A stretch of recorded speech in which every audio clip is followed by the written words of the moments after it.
Bienvenue dans Coup d'éclat, le podcast d'Atelier Nubio. Je suis Claire, cofondatrice d'Atelier Nubio et votre hôte sur ce podcast de beauté holistique. Atelier Nubio, c'est le projet qui me fait vibrer depuis 2014. Il est né de ma conviction première, la beauté se nourrit de l'intérieur. La beauté holistique est un voyage merveilleux. Ma mission sur Terre est de vous donner envie d'y embarquer. Avec ce podcast Coup d'éclat, on veut nourrir votre peau, votre imaginaire, votre curiosité, votre joie. On veut vous donner envie d'explorer votre propre chemin, d'être autonome, d'être l'aventurière bienveillante de votre beauté et vitalité à travers les saisons et les âges. Aujourd'hui, je suis ravie d'inviter Laetitia Debos qui nous a accompagnés, mon associé Gabriel et moi, dans notre démarche d'entreprise à mission. La méthode de Laetitia n'a rien de conventionnel ou de politique. Au contraire, elle aide les porteurs de projets à porter au grand jour ce qu'ils ont en puissance à la racine, leur mission de vie, leur raison d'être. Cette radicalité vertueuse, j'adore ce terme, même si elle apparaît un peu folle au premier abord, permet de réveiller le meilleur de l'humain et d'emmener très loin les marques. Laetitia va nous raconter son coup d'éclat à l'origine de cette conviction. En 2014, elle part pour un voyage de 4 mois à la rencontre d'entreprises, dont Veja au Brésil, qui ont mis l'humain au centre de leurs décisions et qui sont rentables. Bonjour Laetitia. Bonjour Claire, je suis ravie d'être là, merci de m'avoir invitée. Ouais, on est dans la petite salle derrière le labo, on est en train de boire un jus violet vitalité pour commencer cette journée. Et comme tu le sais Laetitia, la première question rituelle sur coup d'éclat, elle peut être assez impressionnante, mais j'adore la poser pour bien lancer l'épisode. Est-ce que tu pourrais nous dire quelle est ta mission sur Terre ? Je pense que, en fait, ce qui me passionne, c'est cette transformation, de voir à quel point cette époque est extraordinaire et que nous sommes invités, en fait, à nous révéler. Et je crois infiniment à l'être humain et à sa capacité de donner son plus haut potentiel. Et ce qui m'anime aussi beaucoup, c'est de trouver ce haut potentiel au travers des savoirs ancestraux et de les alchimiser, en fait, à notre vie moderne pour découvrir ensemble ce qui peut arriver dans notre futur, justement, dans ce qu'on peut appeler ce nouveau monde. Et donc, c'est cette transformation, c'est d'aider à cette transformation et aider chacun à trouver son plus haut potentiel en m'y intégrant déjà, parce que c'est pareil, je le découvre tout autant. C'est vrai que si on vit une époque assez fantastique, on peut dire que c'est un moment de crise. Ça, il y a beaucoup de gens qui quittent leur job en ce moment. Mais moi, j'ai souvent l'habitude de dire qu'on a une chance infinie parce que rien qu'une ou 2 générations avant, on n'avait pas le choix en fait de son travail. Si ton père était paysan, toi-même, tu étais paysan. Pire, si tu étais une femme, tu étais juste la femme du paysan. Alors que c'est vrai qu'on peut se dire, oui, en entreprise, il se passe des tas de trucs. C'est vrai qu'il y a beaucoup de choses qui sont révélées. On peut se sentir oppressé, pas aligné. Mais on a quand même le choix. Qu'est-ce que tu en penses ? En fait, merci de revenir sur ça. Oui, c'est une époque extraordinaire. En fait, j'ai souvent tendance à dire c'est une époque aussi dramatique qu'extraordinaire. Dramatique parce que c'est aussi notre réalité. On est quand même face à des défis majeurs de l'humanité. On comprend par le GIEC notamment que la planète vraisemblablement a un taux de résilience tellement extrême qu'elle va traverser. Il ne s'agit pas en fait de guérir ou plutôt de sauver la planète, mais c'est bien de vraiment sauver l'humanité. Donc, pour revenir à ce que tu dis, c'est très juste, c'est-à-dire que on comprend que l'expérience de l'humanité jusqu'à présent a été on s'est pas fait que du bien, quoi. Les métiers, c'était quand même... tu parlais des paysans, en effet. Alors, au-delà du fait d'avoir en plus de certains dogmes de dire, on vient d'une famille d'eux, donc... on a la nécessité de continuer dans la lignée. Donc ça, je pense qu'on a eu cet effet de césure ces 50 dernières années. Mais c'est vrai qu'on se rend compte aussi que certains métiers ont été délaissés, ont été malmenés, alors que ce sont des métiers majeurs pour notre humanité. Ce sont des métiers très nobles qui ont été complètement bafoués, jugés. Donc tu parlais des paysans que j'aime infiniment notamment, et qui, eux, sont en fait nos gardiens de la terre. Et on pourrait dire la même chose pour nos pêcheurs, on pourrait dire la même chose sur nos artisans, etc. Tu dis ça parce que tu sais que je suis pêcheur paysan. C'est vrai que toi, tu as, au travers du travail qu'on a fait, j'ai pu découvrir que, en fait, toute ta lignée, en réalité, était vraiment liée à ça. Mais on se rend compte que nous, citadins, dès que je m'adresse à un client, quel qu'il soit, je me rends compte qu'en fait, on a tous plus ou moins cette lignée-là, mais qu'on l'a oubliée ou qu'on l'a mis de lacet. Parce que là, on a le choix. Le choix, ça peut être dramatique aussi. Alors, en fait, le choix, et donc on va revenir sur le côté extraordinaire de notre époque, en réalité, notre époque ne nous donne plus le choix que de comprendre que nous faisons partie de la nature. J'ai découvert étonnamment récemment que typiquement dans les langues autochtones, le mot nature n'existait pas. Parce qu'en réalité, l'être humain, c'est la nature. Donc, pour revenir au choix, justement, c'est que nous ne pouvons plus avoir le choix. On n'a pas le choix que d'être relié à la nature. Que même si on fait une basket, eh bien, nous sommes paysans. C'est de repenser nos métiers, même si ce sont des métiers que l'on peut imaginer complètement décorrélés de la nature, décorrélés donc de ces métiers dits d'artisans, d'artisanat, de compagnons, de compagnonnage. Eh bien, ces métiers-là, en réalité, ils sont partie prenante et nous devons les réintégrer dans nos vies, où que l'on soit dans le monde. Donc, en fait, j'aurais tendance à dire le choix, il est assez mesuré maintenant. C'est plus avoir le choix que de se dire maintenant la nature doit rentrer dans nos critères, quoi qu'il arrive. Et donc, si on ne veut pas, pour des raisons, il n'y a pas de problème de ne pas vouloir forcément être paysan, de ne pas vouloir... chacun doit avoir sa place, mais dans la conscience dans laquelle on est, en fait. C'est vrai que sur le milieu paysan, que je connais assez bien, c'était à la génération de mon grand-père où il y avait en fait trop de frères pour la terre, comme c'était mécanisé.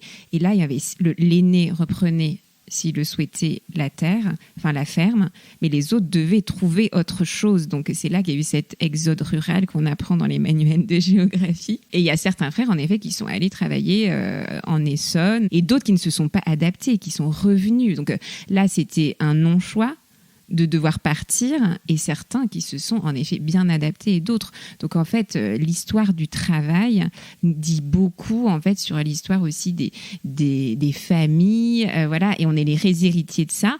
Et toi justement, ton coup d'éclat, c'est un voyage initiatique que tu as entrepris à un moment où tu te posais des questions justement sur l'alignement entre ton métier, parce que tu aimes bien ce mot d'ailleurs, qu'on n'utilise plus très souvent, on dit job, mais ton métier et ce que tu ressentais comme une urgence. En fait, après 15 ans d'événementiel, mais un événementiel que j'ai beaucoup apprécié cette première partie de travail, où j'ai pu accompagner des hauts chefs d'entreprise, même des grosses boîtes du CAC 40 comme ça, à faire des grosses messes pour qu'en 3 jours, on puisse faire passer des messages importants, etc., etc.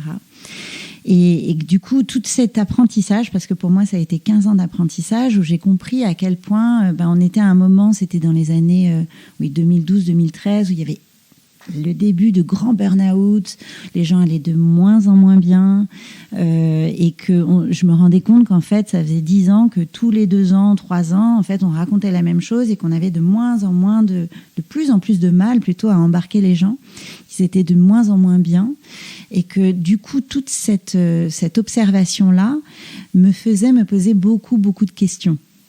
Notamment, on venait de passer la crise de 98, je te dis n'importe quoi, de 2008, rien à voir, où vraiment on a eu, ça a été quand même une bulle comme ça financière qui s'est mis en place, et c'est vrai que les entreprises ont été à mal, mais du coup ça a fait un effet de bascule sur le salarié qui allait de plus en plus mal.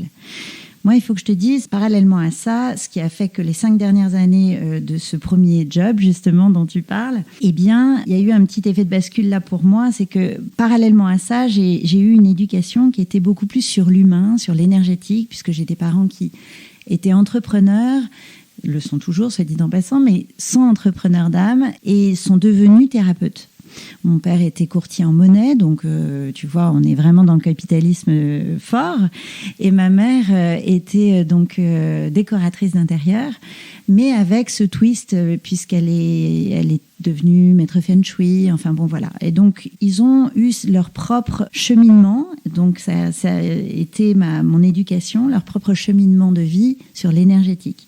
Et donc depuis toute petite, je vois ce monde parallèle du bien-être, du mieux-être, dirons-nous, sur ce potentiel humain, tant sur la santé mentale que physique.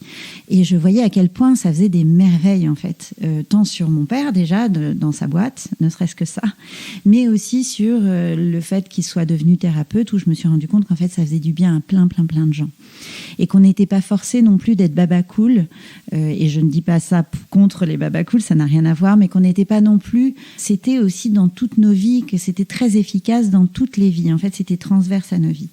Et donc, à un moment donné, lorsque j'ai vu en 2012-2013, ce mal-être ambiant dans l'entreprise et dans le métier dans lequel j'étais, je voyais énormément de gens tomber de détresse. Et là, je me suis dit, mais et si j'intégrais ce que j'ai appris depuis que je suis toute petite dans ces événements ? Comme je fais vivre des expériences, eh bien, sans le dire de manière ésotérique, c'était pas le sujet, c'est comment justement je vais amener autre chose. Ce que j'ai fait pendant les 5 dernières années en fait de ce métier. Et là, j'ai vu miracle sur miracle, c'est-à-dire des choses qui se sont mises en place de petite échelle à très grande échelle. Là, je me suis dit, c'est intéressant, là, il y a quelque chose qui peut vraiment se mettre en place. Et du coup, en 2014, j'ai voulu changer de métier, justement, et au lieu de reprendre mes études, donc je devais avoir 35 ans, un truc comme ça, au lieu de reprendre mes études, je me suis dit, non, mais je vais apprendre, en fait, et notamment de mes potes, puisque j'ai toujours 2 amis qui ont la marque Veja, les 2 cofondateurs de Veja, qui eux me parlaient depuis plusieurs années de leur voyage, en Amazonie et autres, et ça me faisait très très envie. Et du coup, je me suis dit j'ai envie de savoir ce que c'est qu'une entreprise dite éco-responsable. J'avais bien compris déjà que l'humain jouait un rôle majeur dans l'entreprise et qu'on n'avait pas vraiment compris l'importance de l'impact humain dans l'entreprise. Mais j'avais envie d'en savoir plus, en fait. Qu'est-ce que ça voulait dire ? Et donc, du coup, me voilà leur demander d'aller voir leur projet, de comprendre comment ça se passait. Donc, ils me disent, écoute Laetitia, ça fait 10 ans qu'on fait ça, personne nous a demandé ça. En revanche, on n'a pas le temps du tout, mais c'est vrai qu'on trouve ça tellement étonnant, on accepte, il n'y a pas de souci, mais on n'a pas le temps. Donc, on te donne les contacts et puis tu iras voir. Donc, me voilà partie donc au Brésil, où là, je me suis dit, oui, mais alors tu pars 4 mois, mais tu sais pas combien de temps ça va. Tu avais démissionné avant de... Alors, j'étais freelance. Okay. Donc, j'avais quand même eu l'étape intermédiaire où j'avais ce sentiment de... j'étais un petit peu entrepreneuse dans l'âme, même si ça reste du freelance. J'étais beaucoup free fixe, ce genre de choses. Mais donc, du coup, je me suis dit, je risque pas grand-chose. Je fais une parenthèse sur ma vie actuelle et je vais apprendre, je vais me nourrir d'autres choses. Et j'avais très envie de voyager aussi. Donc tout ça était pas mal, c'était un joyeux combo qui me permettait justement d'aller explorer le champ des possibles sans trop savoir ce que j'allais y trouver.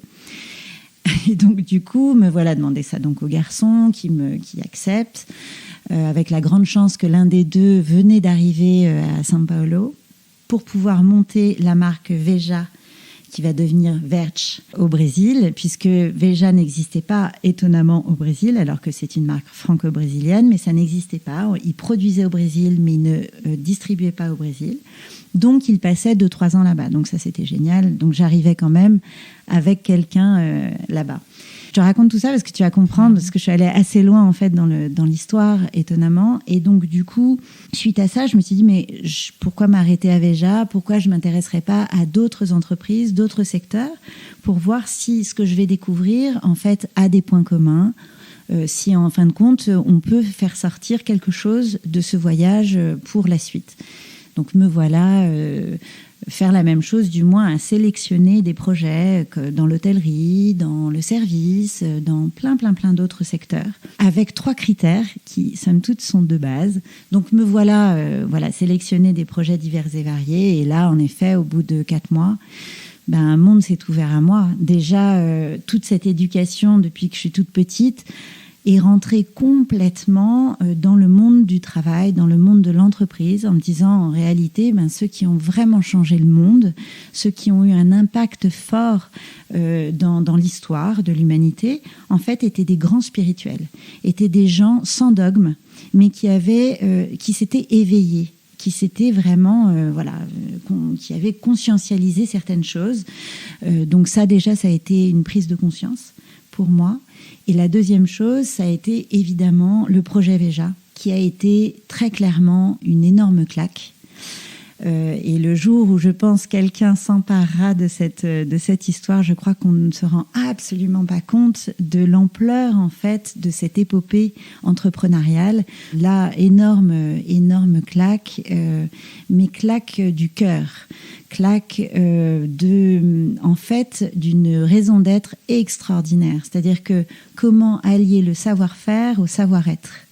De notre conscience d'être humain, de se dire qu'on est tous reliés, de toutes ces notions que tu apprends dans la spiritualité. En réalité, je le voyais concrètement dans une basket que je trouvais super cool et tendance. Je le voyais concrètement dans l'entreprise. Ce qui a été le cas aussi dans l'hôtellerie, puisque j'avais un hôtel aussi qui était assez extraordinaire aussi. Voilà. Et en fait, ça a été cette prise de conscience globale qui m'a été offerte lors de ce voyage et qui m'a permis justement de basculer sur un autre regard. Donc là, nous étions en 2014 et juste aux prémices donc, de ce 2015 qui était quand même assez fort, nous, surtout français, puisque en 2015, en janvier, le 8 janvier 2015, attentat de Charlie, et moi je rentre le lendemain de ces attentats. Donc dans l'avion, là je suis en larmes et je me dis en fait, je crois que j'ai rencontré la résistance de notre temps. Puisque je comprends qu'en fait, ces attentats sont faits par des Français et qui sont prêts à donner leur vie et celle des autres pour une cause qui les dépasse, mais en l'occurrence, pas pour le meilleur de nous-mêmes, pas pour le meilleur de l'humanité, mais malheureusement pour des causes qui nous détruisent. Et là, je me dis, en fin de compte, je viens de rencontrer depuis 4 mois que des gens qui donnent ce supplément d'âme, cette cause qui nous dépasse totalement, mais pour nous reconstruire et non pas nous détruire. Nous sommes à la moitié de l'épisode. C'est le moment de s'ancrer, d'inspirer et d'expirer profondément avant d'accueillir la suite du coup d'éclat de Laetitia. Chez Atelier Nubio, nous incarnons la nouvelle vague du complément alimentaire. Formulés en interne par notre équipe de femmes scientifiques, nos compléments sont sains, désirables et sensoriels. Ils sont composés exclusivement de plantes et actifs bio des terroirs français. Notre nouveauté, on veut, le secret des nymphes, est un complément beauté en ruban à croquer. Il est à base d'échinacées pourpres, d'orties piquantes, de myrtilles, de levure de bière et de pommes. Il embellit la peau, les cheveux et les ongles. Il est tout à fait exquis et je ne m'en passe plus d'ailleurs. Il est idéal pour un coup d'éclat au naturel. Donc là, tu collectes beaucoup de choses, tu rencontres des gens, tu as des prises de conscience pendant ce voyage coup d'éclat initiatique États-Unis aussi. Alors, oui, Brésil et États-Unis. Ouais, okay. Je suis allée voir Patagonia aussi. Oui, tout à fait. Ah oui, tu es allée voir Patagonia, super. Donc, tu rentres en France au lendemain des attentats de Charlie Hebdo. Et qu'est-ce qui se passe ? Tu as genre un contre-coup. Alors déjà, tu te sens élevé, tu écris sur une feuille ta mission sur Terre. Comment tu es devenue corporate yogini ? Alors, déjà, le terme est toujours un peu particulier. C'est juste dire qu'il a vraiment... Enfin, il y a plusieurs facettes et que rien n'est... Que tout est lié. C'est pour ça que souvent c'est un petit gimmick rigolo, corporate yogini. Pour en revenir, c'est très important de rire. Oui, c'est même nécessaire. Oui. Il n'y avait pas d'ambition. Déjà, quand je suis rentrée, j'avais eu... je me suis dit qu'en fait, c'était quelque chose qui nous était proposé. Et pendant 4 mois, j'ai beaucoup écrit. Et aujourd'hui, ce que je fais, la méthode que du coup j'ai découverte de moi-même, la même manière dont je travaille en fait avec mes clients, elle est vraiment ciselée au travers de ce que j'ai écrit à cette époque-là. Donc ça, c'est assez étonnant. C'est-à-dire que tout ce que j'ai écrit, donc maintenant ça fait 8 ans, donc c'est quand même assez dingue, en réalité prend sens aujourd'hui parce que c'est le moment, parce que tu as de plus en plus de gens qui comprennent de quoi on parle. Parce qu'à l'époque... Tu parlais de ça, dans quel état d'esprit j'étais. Le problème, c'est que quand je suis arrivée, j'étais d'une énergie mais extraordinaire. je parlais, je voulais partager évidemment de ces découvertes extraordinaires, mais inutile de te dire que les gens me regardaient avec des yeux de hibou en me disant mais de quoi elle me parle? Donc on était à 6 ou 8 mois de la COP21, 6 ou 8 mois du film Demain de Cyril Dion. Ici, c'est trop drôle ce que tu me racontes, parce que c'est un peu comme quand tu reviens de chez une chamane et que tu peux partager le truc, et les gens soit hésitent entre te regarder avec des yeux de hibou ou te dire c'est quoi le truc que t'as pris, parce que je veux bien la même chose. Et ce qui est dingue, c'est que je me retrouvais dans une position que j'avais incroyablement détestée lors de mon éducation, justement, où j'avais beaucoup de gêne à parler et à partager de cette spiritualité, parce que c'était très particulier et c'était compliqué de le partager, et puis c'était très critiqué aussi. Et donc là, je me retrouvais en fait à être vraiment, en réalité, le petit animal sauvage que je ne voulais absolument pas devenir, ou cette personne illuminée, ésotérique, bizarre. Et en fait, je l'étais devenue quelque part aux yeux des autres. Bon, peut-être que je caricature, mais je crois pas. Je pense que c'était difficile de m'écouter à une certaine époque, tellement j'ai été transportée par une époque qui était en devenir et qui n'était pas encore là, ce que je n'avais pas compris. Et ce qui m'a beaucoup d'ailleurs servi aujourd'hui, et je pense que c'est pour ça que je suis plus pertinente pour les gens avec qui que j'accompagne, parce que justement, il y a un temps pour tout. C'est ça, c'est d'être vraiment dans le flow et non pas dans la... On peut être visionnaire, on peut avoir de grandes intuitions, on les a tous en fait, ces grandes intuitions.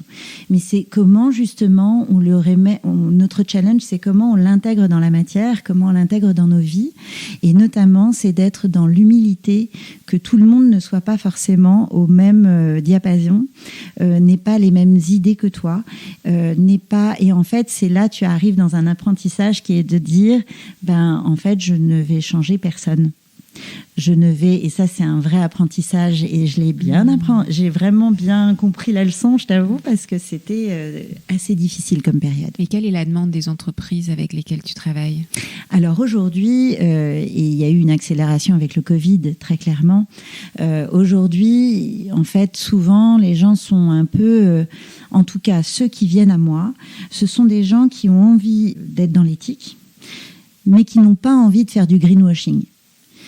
Donc, ils ont vraiment ce souci, ils sont très soucieux en réalité d'être dans cette cohérence, dans cette vérité. Qu'est-ce que ça veut dire? Jusqu'où on va? Parce que nous, on ne peut pas être parfait.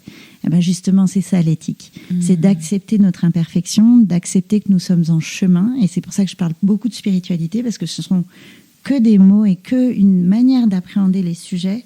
C'est un mindset, en fait. C'est de se dire...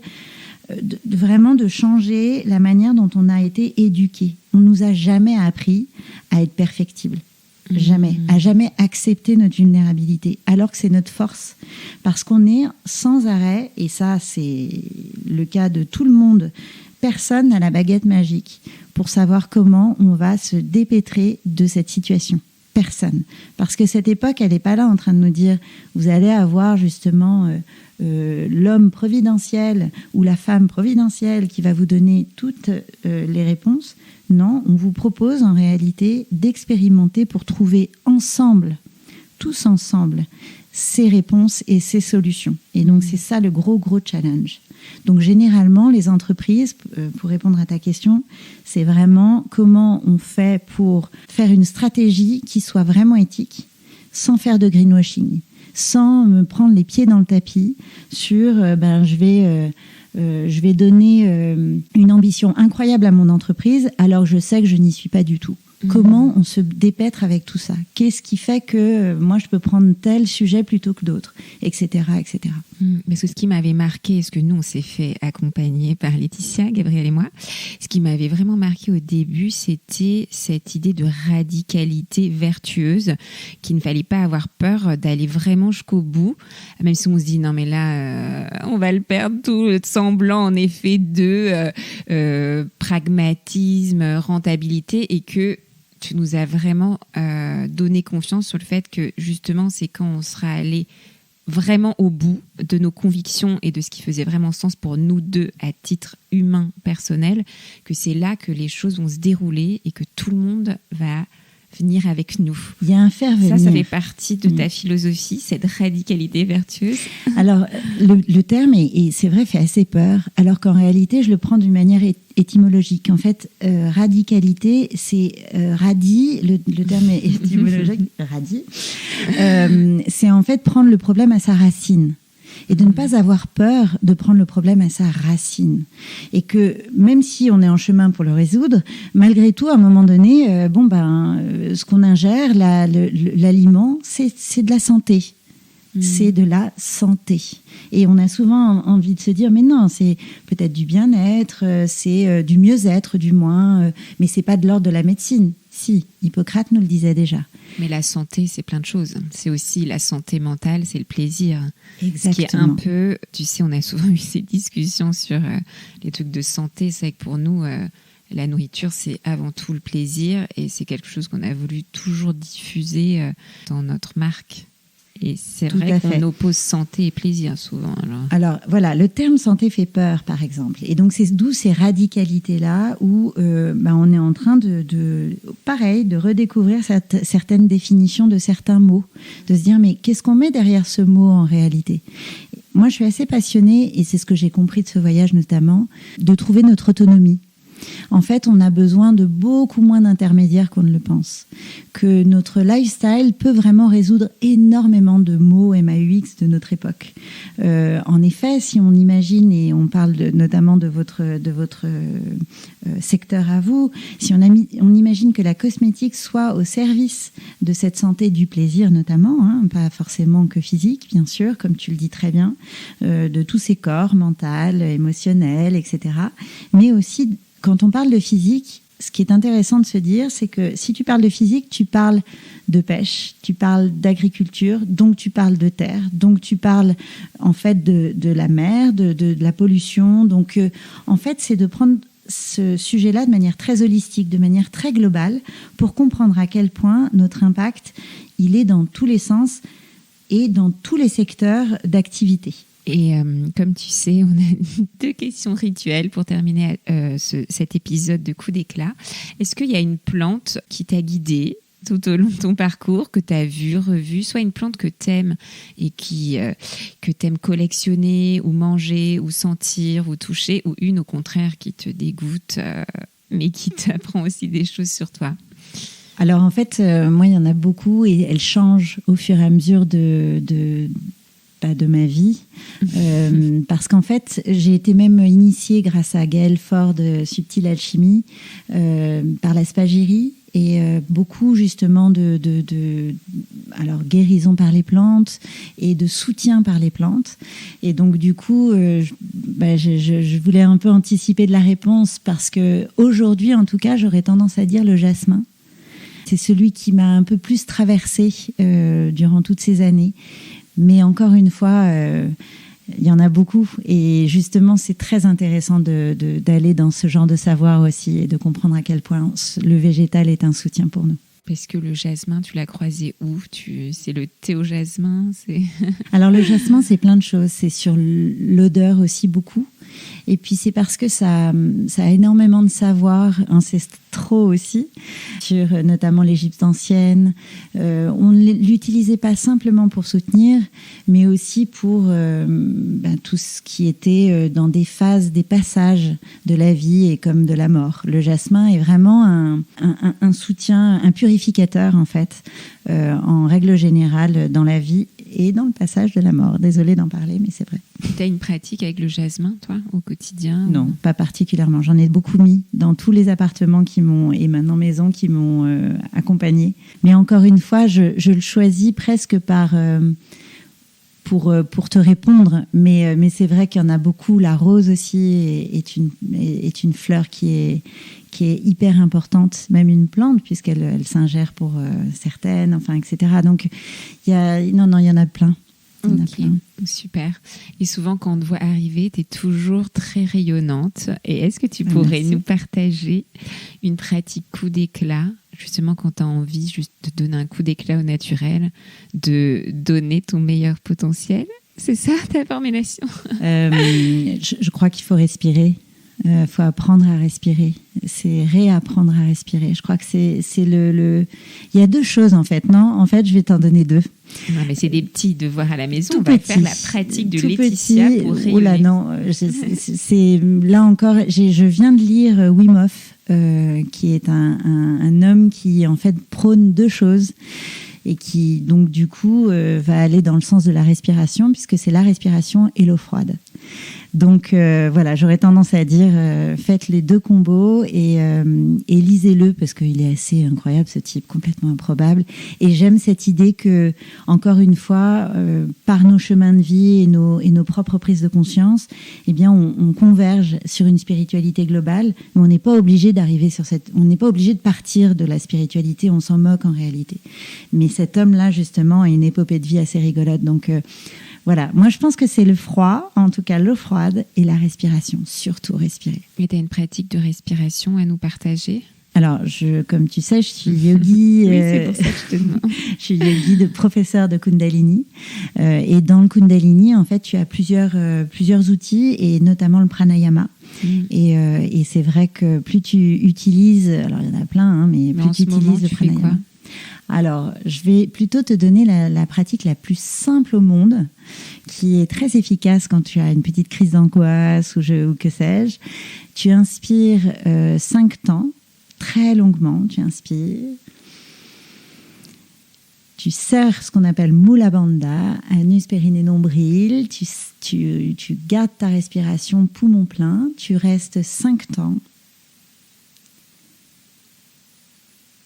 Ensuite, tu expires 5 temps.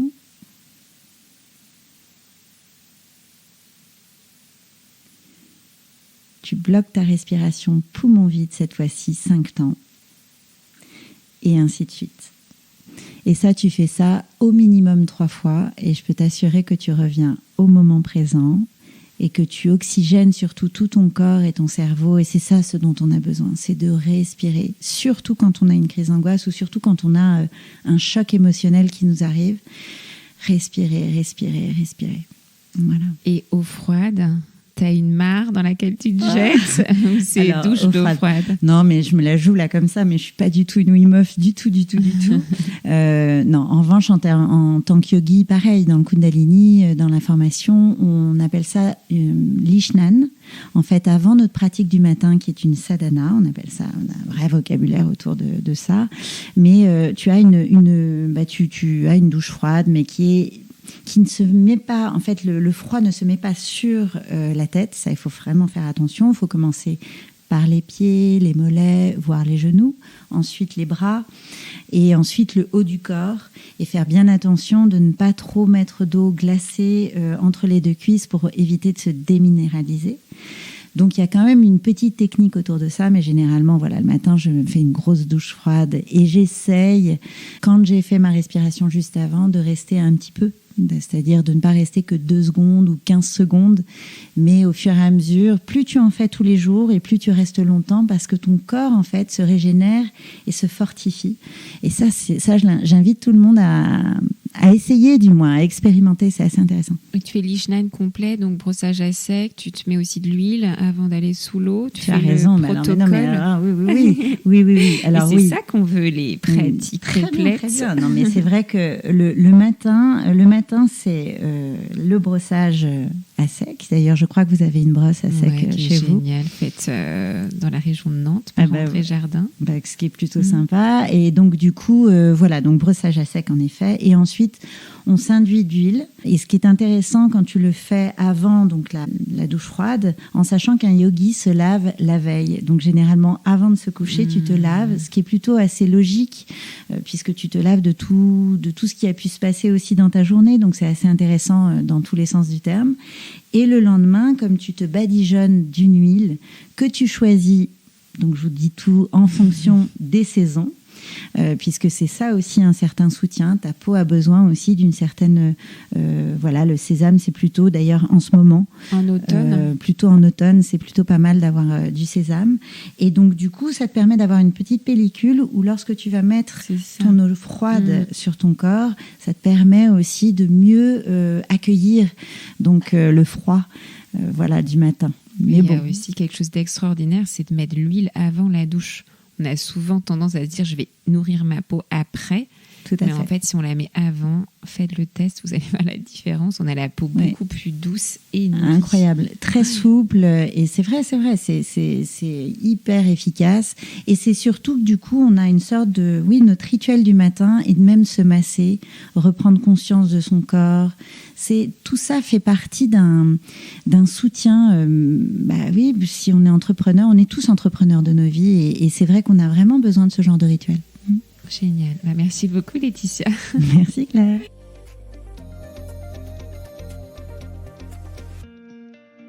J'espère que cet épisode avec Laetitia vous a plu et qu'il vous a convaincu que les marques peuvent rendre le monde plus beau. Mon podcast Coup d'éclat bénéficie de vos notes et commentaires. Partagez-moi votre commentaire sur Apple Podcast et je vous offre mon livre « Mes routines du matin ». Envoyez-moi simplement la capture d'écran de votre commentaire par email à claire@ateliernubio.fr. Bonus, soufflez-moi des mots doux et des noms d'invités en même temps. J'ai hâte de vous lire.